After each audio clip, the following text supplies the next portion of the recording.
Time is actually quite warm. We are in the summer, believe it or not. But I've got like a little. It's a little cool to have a t-shirt on.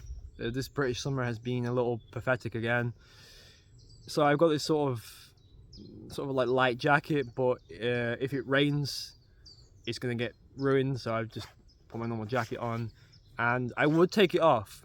You know, you might be feeling a bit uncomfortable. I got it so zipped up. The reason I got it so zipped up is because there's so many gnats and flies about. I just keep feeling myself getting bit.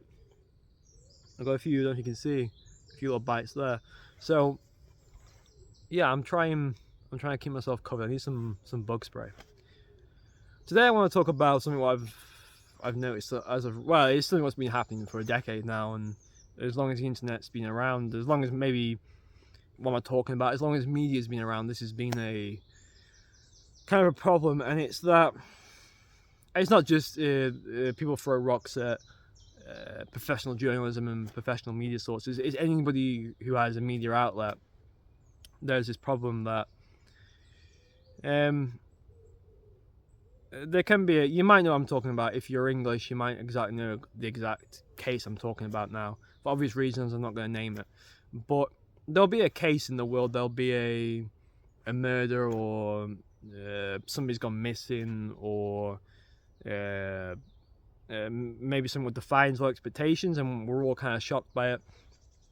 And within that, there'll be conspiracy believers who will believe sort of internet sleuths who will do a lot of digging, and fake information will come up, fake stories will come up, and they'll gain traction on things like Reddit and maybe Twitter and other sort of underground platforms where people are talking away from the mainstream, and the media will call these people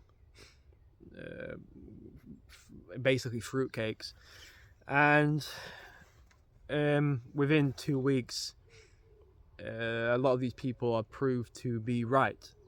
A lot of these people were on the pulse as soon as the issue started, because internet sleuths in many ways have proved to just be as useful as actual detectives. Now, this isn't necessarily about detectives or how we find information or what's true or what's right. This is about sort of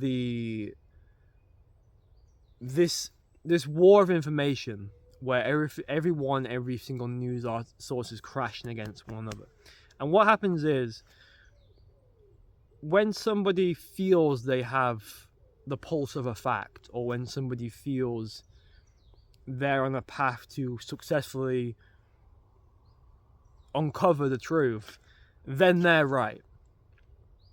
And their agenda and their policies and what they believe in is right. But when other people are doing it, those other people are wrong, those other people are conspiracy nuts and fruitcakes. Now, the thing about information, I say this a lot on this channel, is intelligence, and there's such a thin line on intelligence.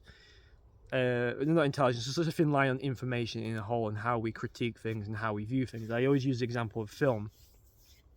Fact, you can have any opinion you like on film. It's kind of fact. You could take a masterpiece like The Godfather, and you could factually, your opinion, you could not like it, and factually, that's not the right word, and if you want democracy, under the idea that all criticism is kind of valid, you are right. You don't have to like the movie. You can think it's overrated and you can like something else. Not everything is supposed to click and gel with you. You might like another masterpiece like Stalker. Breaking the fourth wall though. However, now this is where information gets very convoluted and contradictory, and this is where people struggle.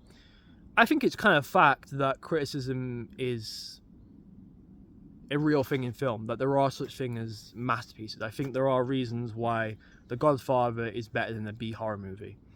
Now, you could enjoy the B-horror movie more, but I think factually, you can say The Godfather is a masterpiece, because tastemakers and people who know about film exploit this avenue and and you know, it's the same way that they are printing almost like a document, a thesis of why this is a great film, and it becomes the cornerstone of filmmaking. So I don't think anybody can ever take that away from The Godfather. So you see what's happened here is you have already two contradictory pieces of information. You have one that, as a whole, it doesn't matter if you don't like a film, you're allowed to have different opinions to the mass audience. You're allowed to not like something that's considered a masterpiece. You're allowed to believe that there are no such thing as masterpieces. But then in another piece of information, there are such things as masterpieces.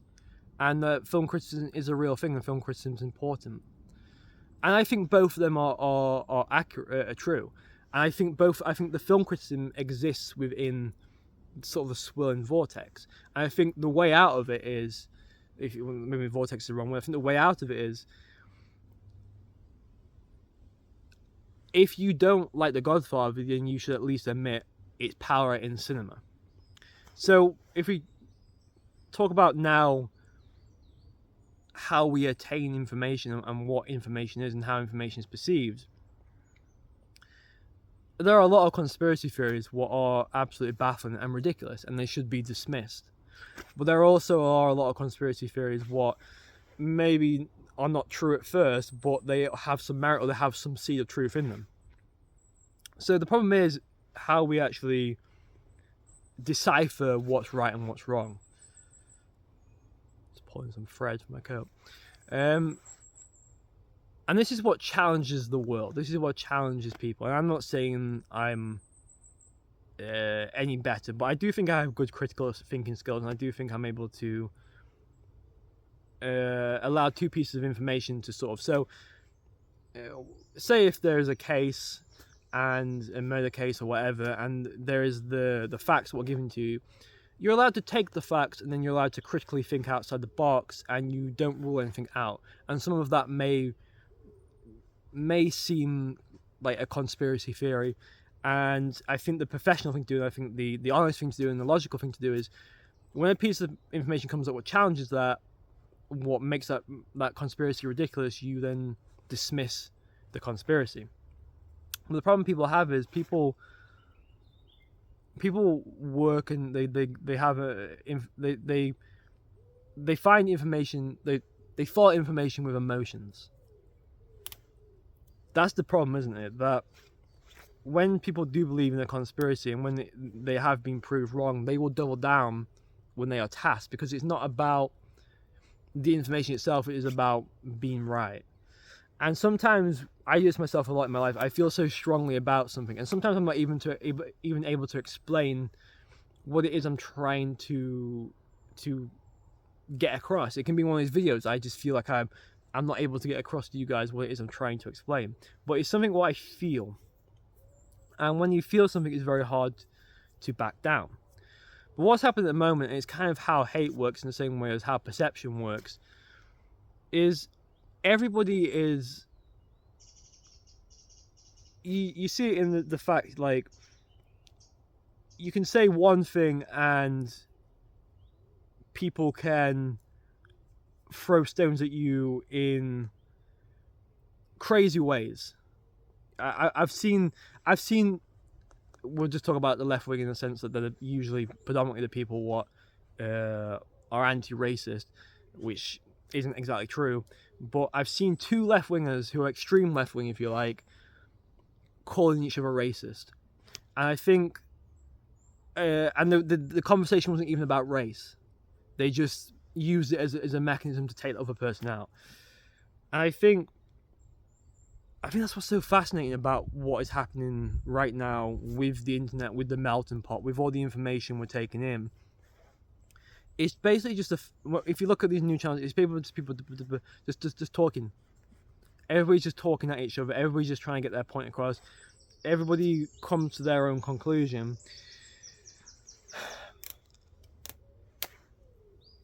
And there's no room for critical thinking. And in a way, this is the most interesting thing. In a way, we are looking for the sweeping statement. We are looking for the statement what will wipe out, what will cut away. Is it Occam's razor? We want to cut and we want to get to the bone, we want to get to the truth. That is what we're looking for. But what happens is, it's very rare you find somebody or you find an outlet what is going direct for the truth. Even some truthful people, they'll try and tackle a subject they don't really know anything about. And they get caught in this weird crossfire. So I'm seeing a big disconnect between the media and the general public. I'm seeing the general public use common sense and critical thinking to come up with something, and I'm seeing the media being quite slow at developing these ideas, and then the media being quite critical of the general public, and then the general public, rightly so, being quite critical of the media.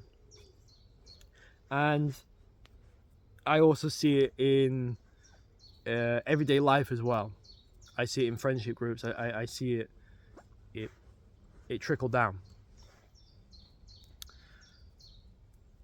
And I don't know if you watched my last video, but that's why I'm becoming increasingly interested in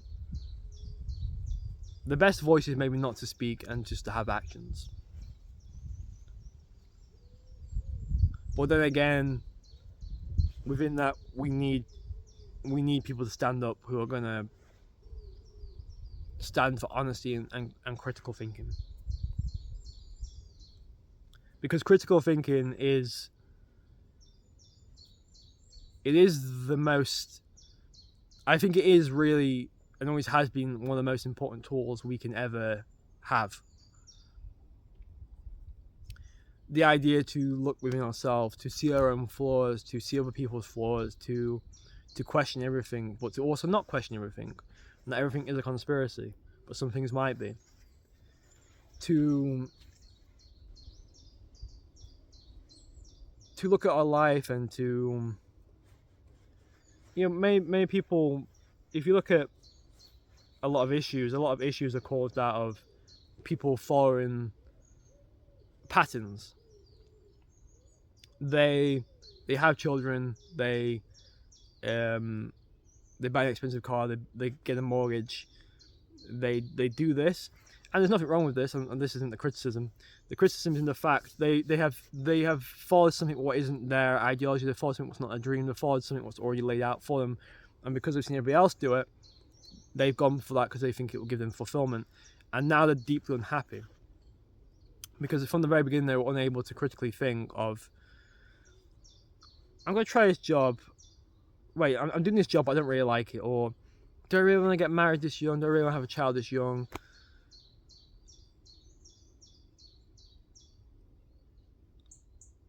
And that's the problem. And it's very rare these days, I feel, I do meet somebody who is able to have these critical discussions. And the people I do find who are able to have critical discussions are all kind of in the same room. It's very interesting. They all vote the same way. They kind of have shared similar experiences. There's definitely a through line. And I think you should even use critical thinking against feeling uncomfortable by the emotions of the information. As I'm talking about the media getting annoyed at the general public, and I'm the general public, and even though I technically work in media, I was kind of annoyed that there's a case at the moment where there's actually a factual truth out there, and then they're saying it's a conspiracy.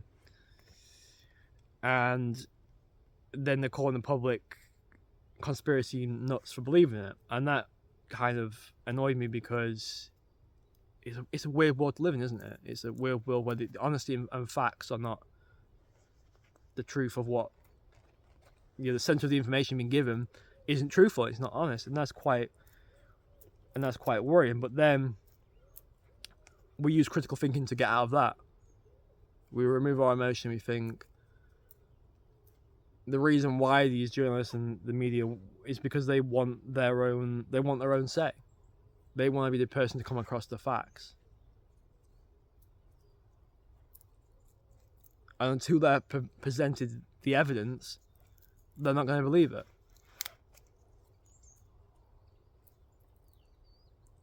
I mean, there's many stories of people rushing off without listening, isn't there? I myself, I rush off a lot of times without thinking. I do these videos without thinking. And it's only, the interesting thing about making videos like this is it's kind of now in your guys' hands to decipher what I've said and apply it to your own life and add to it and really maybe even make it more palatable, the things I'm saying. So yeah, critical thinking, extremely, extremely important, and I don't see enough of it. The idea that even if you pick a side, have, as a human, show emotions for the other side who are suffering, and understand sometimes in war as well there are no winners and losers, that average and everyday men and sometimes women are really suffering on the front lines. Okay, so have a good week. Enjoy yourselves. Don't work too hard. Don't be too lazy. All right. Ciao.